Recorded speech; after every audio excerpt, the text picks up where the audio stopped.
Isabelle Joschke a pris une très belle première place de cette première étape de la Transat 650 Charente-Maritime-Bahia 2007 sur son nouveau proto Fino-Conques.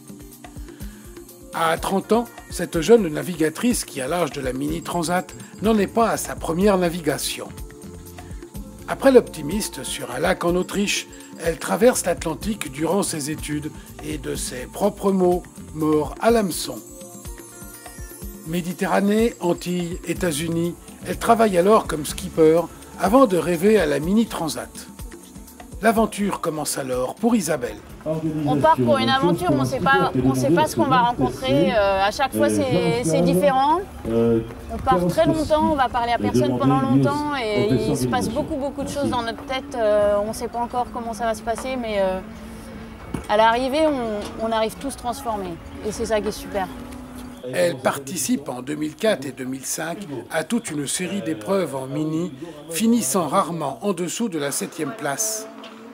Puis, c'est le départ en 2005 de la Mini Transat où, malgré des soucis d'énergie sur la première étape, elle prend une très belle 14e place qui lui laisse quand même un petit goût amer. Alors, Isabelle navigue et navigue encore. Si bien qu'en 2006 et 2007, elle ne cesse de gagner des places dans les classements, puis sur les podiums. Deuxième du Grand Prix d'Italie, première de la Mini Pavois, première de la Pornichet Select, deuxième du Trophée Marie-Agnès Péronne, troisième de la Transgascogne. Beaucoup de navigation et pas mal de travail pour mettre au point son nouveau bateau. Là, le programme, il était soutenu, le rythme était soutenu parce que j'avais un an pour tout préparer, c'est-à-dire d'abord pour construire et faire construire le bateau. J'ai participé à la construction pendant les 6 mois d'hiver. Ensuite, dès la mise à l'eau, il a fallu se qualifier, il a fallu participer à beaucoup de courses, faire les 1000 de qualification nécessaires pour pouvoir participer à la Transat. Parallèlement à ça, il a fallu mettre au point le bateau qui était neuf et par conséquent qui demandait beaucoup de travail.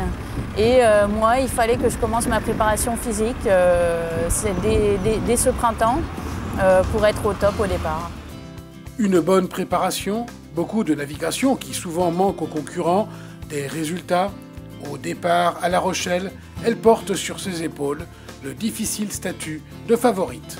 D'être favori, ça fait quand même 4 ans que je cours sur le circuit, donc après tout, j'estime que c'est mérité, vu les résultats que j'ai faits, donc voilà, ça s'assume naturellement. Son proto, dessiné par les architectes Fino-Conques et construit chez Amco par Thierry Fagnan, est un modèle du genre et un des plus légers de la flotte. Et la moyenne de plus de 8 nœuds tenus par Isabelle pendant la première étape en dit long sur les performances de ces petites bombes. C'est sûr, c'est des petits bateaux. Maintenant, moi, ça fait 4 ans que je navigue sur des bateaux de cette taille-là, donc c'est pas la taille du bateau qui m'inquiète, c'est plutôt la fragilité parce que c'est des bateaux super légers et il faut savoir les préserver durant 30 jours de navigation. Je pense que c'est vraiment ça le plus important. Il y a 89 concurrents sur cette Transat 650.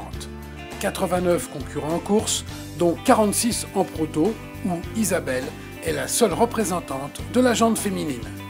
Décidément, elle a beaucoup d'atouts et beaucoup de talent. Mais il reste le plus difficile, la deuxième étape, la plus longue où il faudra compter avec le temps qui use et qui fatigue. Mais aussi avec le plaisir de la grande traversée en solitaire. Moi, c'est sûr que ce que je préfère, c'est la navigation en solitaire. C'est ce pourquoi je suis là, c'est ce pourquoi j'ai mordu à l'hameçon et c'est ce à quoi j'aspire.